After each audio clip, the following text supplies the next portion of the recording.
Just as the oil wells were drying up, the westward expansion of Los Angeles began as the population burgeoned and people wanted to leave the downtown area and head west.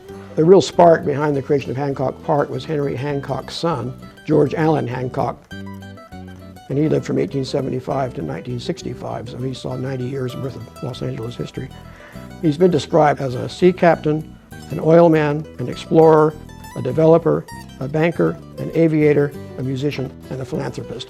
So he a lot of interests. But his greatest legacy probably was Hancock Park. He envisioned a large, exclusive residential area.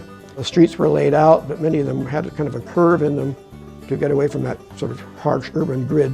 And he didn't sort of come up with the idea himself. The suburbs in the east were beginning to do that too, but it was kind of unique for Los Angeles at that time to have that kind of idea.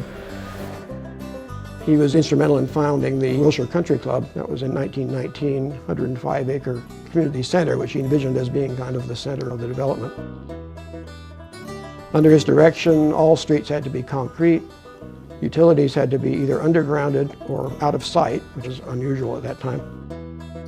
So they placed advertisements in the local papers and set up a real estate office along Wilshire.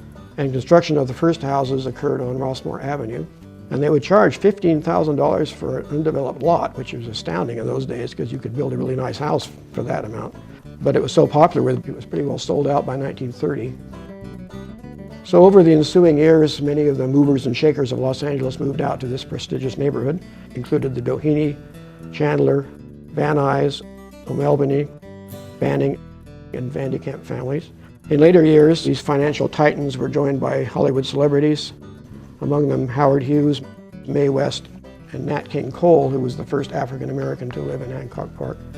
There's something about it that the residents have always thought it was something special right from the beginning. Hancock Park and its environs were once characterized as what they called the city's last outpost of gentility.